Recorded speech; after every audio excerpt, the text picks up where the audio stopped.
Chapter 9, Part 1 of Life of Henry David Thoreau by Henry Salt.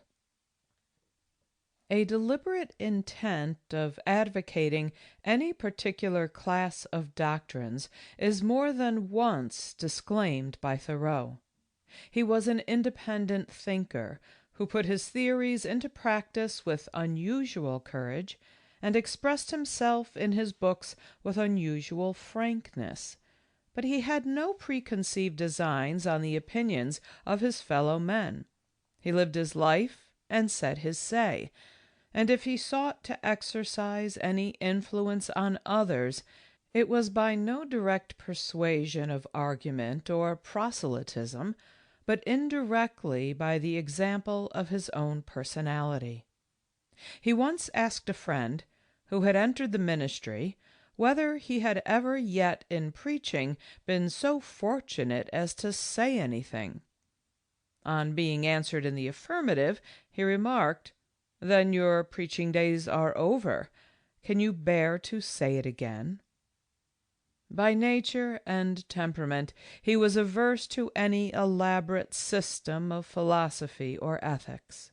He questioned everything, and would accept no philosophical formula for himself, nor offer any to his readers. This constitutional unwillingness to be trammeled by any intellectual tenet left its mark very distinctly both on the substance and the form of Thoreau's writings, and should be borne in mind when he is spoken of as the preacher of an ethical gospel. Nevertheless, since he did in truth dwell with much insistence on certain important truths, intellectual and moral, which are too generally overlooked, we are justified, with this reservation, in formulating as doctrines the views which he most frequently expressed. We have already seen that he was before everything an idealist. His transcendentalism was not an adopted creed, but an innate habit of mind from which he never swerved, and which dominated all his philosophy. So far, it may be said, he did not differ to any remarkable degree from other idealists, who have all more or less recognized and followed the guiding light of the inner consciousness. But here we come to that distinctive quality which sets Thoreau on a separate footing from Emerson and other transcendentalist writers, the resolute practicalness which shows itself as clearly in his doctrines as in his actions. Though the ideal was always before him, he had no taste for the subtleties of mere metaphysical abstractions, but made a strong actuality the basis of his reasoning. There were thus two sides to his character and philosophy. The one, the mystical and transcendental, which faced the boundless possibilities of the future; the other, the practical and terrestrial, which was concerned with the realities of the present and the past. It is true that these two qualities did not always work quite harmoniously together, for Thoreau was not careful to be systematic and verbally consistent. As he himself says, "How can I communicate with the gods, who am a pencil maker on earth, and not be insane?" But, as a rule, the successful combination of common sense with transcendental sense is the characteristic feature of his doctrines. And this very dreamer and mystic, who boasted that he built his castles in the air and then put the foundations under them, could also assert with equal truth, in another connection, that it afforded him no satisfaction to commence to spring an arch before he had got a solid foundation. His philosophy of life is eminently keen-sighted, sound, and practical. It has been asserted that Thoreau is Emerson without domestic ties or wish for them, save for a streak of benevolence without those of humanity. Footnote: Professor Nichols, American Literature. End footnote. But this subordination of Thoreau as a mere pupil and follower of Emerson is not warranted by the facts of their relationship. The greater practicalness of Thoreau is frankly recognized by Emerson himself in a passage of his diary. In reading Henry Thoreau's journal, he wrote a year after his friend's death, "I am very sensible of the vigor of his constitution. That oaken strength which I noted whenever he walked or worked or surveyed woodlots, the same unhesitating hand with which a field laborer accosts a piece of work which I should shun as a waste of strength, he shows in his literary task. He has muscle, and ventures on and performs feats which I am forced to decline. In reading him, I find the same thoughts, the same spirit that is in me. But he takes a step beyond and illustrates by excellent images that which I should have conveyed in a sleepy generalization." The resemblance of Thoreau to Emerson, says Mr. Conway, was as superficial as that of a leaf-like creature to a leaf. Thoreau was quite as original as Emerson. He was not an imitator of any mortal. His thoughts and expressions are suggestions of a Thoreau principle at work in the universe. Footnote: Emerson at Home and Abroad. End footnote. This practical tendency in Thoreau was fostered and strengthened by his firm belief in the freedom of the human will. "I know of no more encouraging fact," he says, "than the unquestionable ability of man to elevate his life by a conscious endeavor." His religious and moral creed was founded on a fixed optimistic conviction that nature is working to some wise and benevolent end. Joy was for him the condition of life, and despondency nothing more than a senseless and idle aberration. Inspired by this optimistic faith, Thoreau inculcates, more strongly perhaps than any other writer, a sense of content in one's own personality. He would have each individual develop quietly according to his own capacity and conditions, to waste no time in brooding over the past, but to live in the present and nourish unbounded confidence in the future. This was the essence of his practical philosophy, and for support in this creed and refreshment in the weaker moments of life, he looked to the unfailing health and beneficence, as he considered it, of wild nature.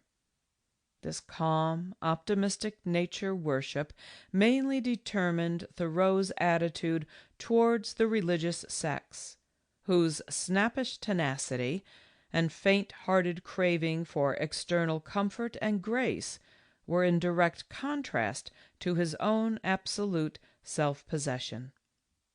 "Really, there is no infidelity nowadays," he wrote in the week, "so great as that which prays and keeps the Sabbath and rebuilds the churches.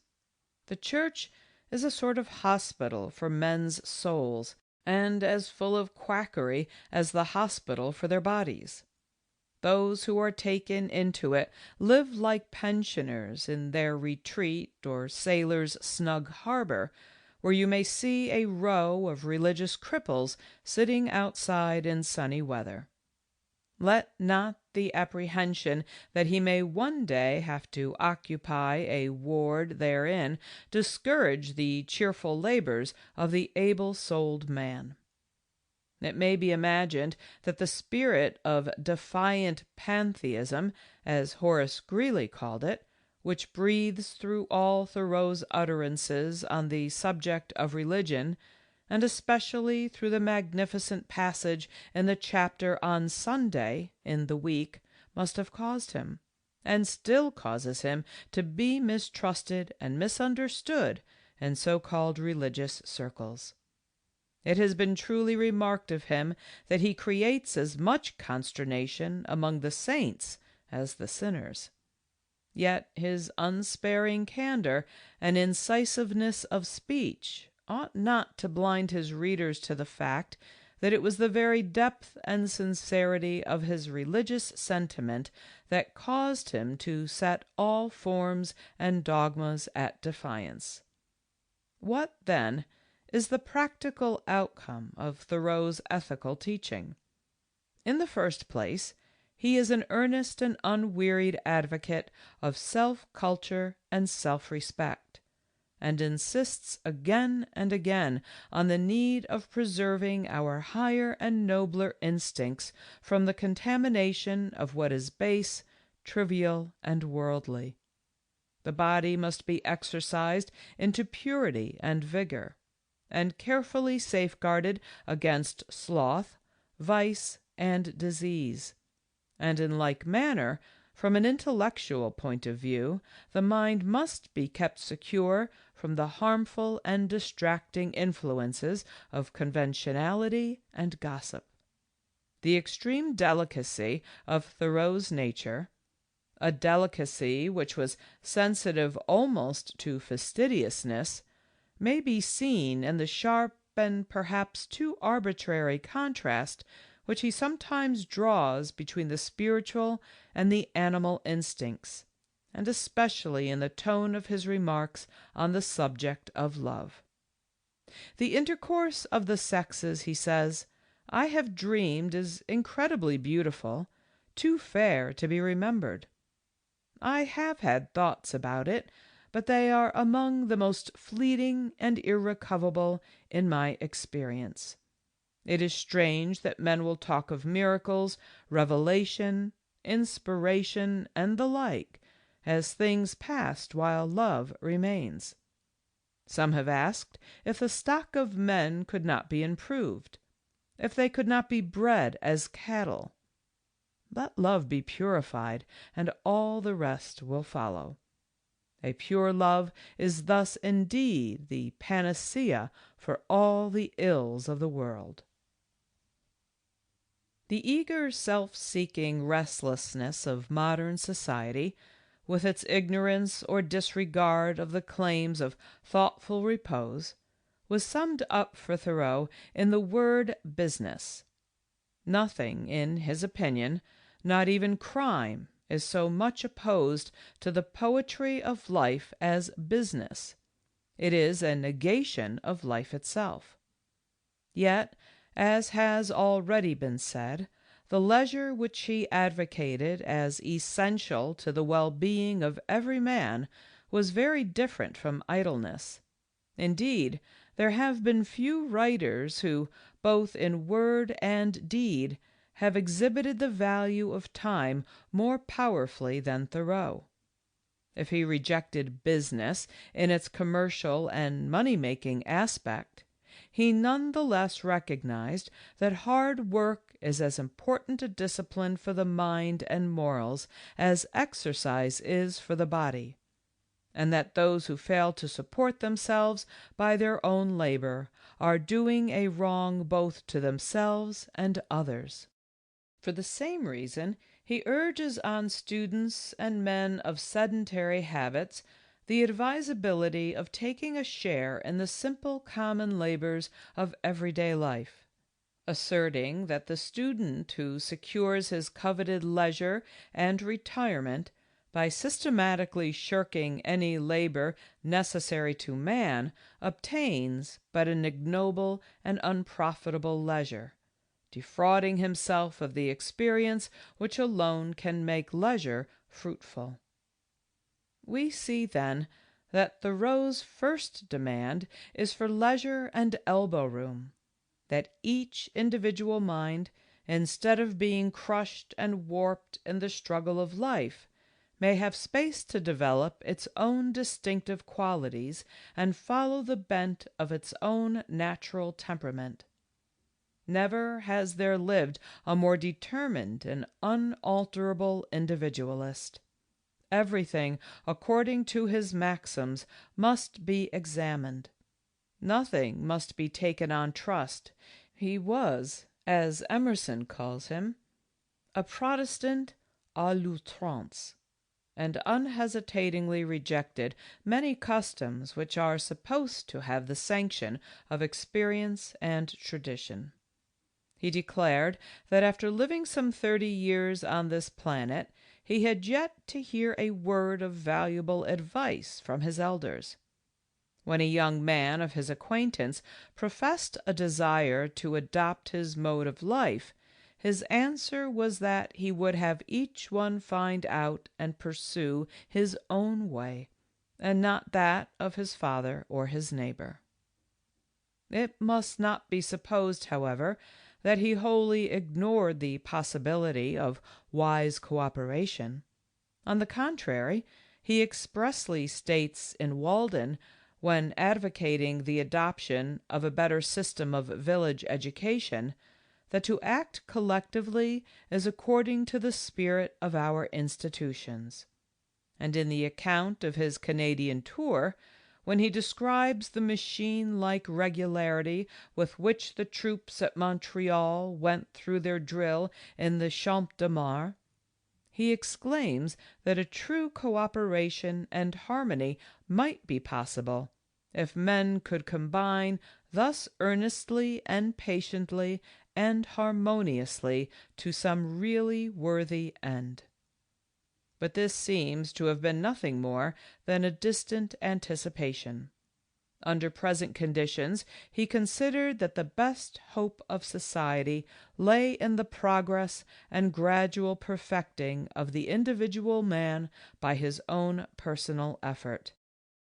At a time when Fourier's doctrines had obtained great hold in New England, and when various schemes of cooperative associations by which society was to be entirely reorganized and regenerated were being eagerly discussed, it was inevitable that so shrewd and practical a thinker as Thoreau should, in spite of his idealism, fall back more and more on what he considered the solid basis of individual independence. This view is stated very clearly in his criticism of a volume entitled The Paradise Within the Reach of All Men, in which the magical results of cooperation had been depicted in glowing colors.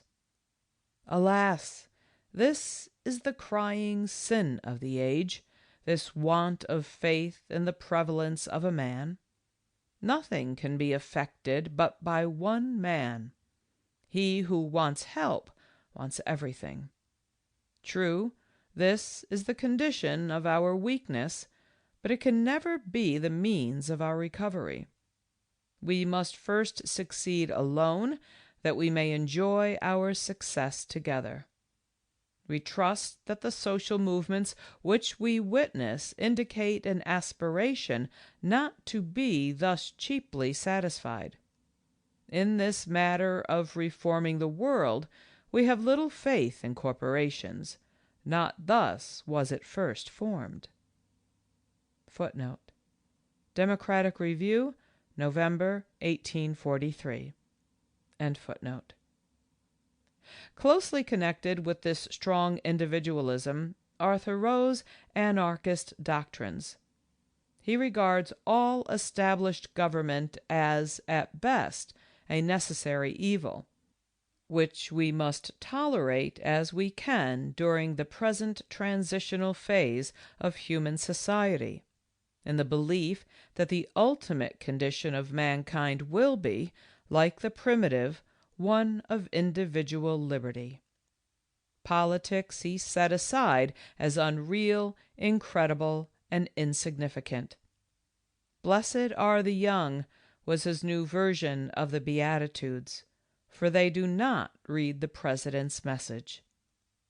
For the same reasons he expressed a strong dislike of the general tone of the American press, which he considered, with a few exceptions, to be venal and time-serving.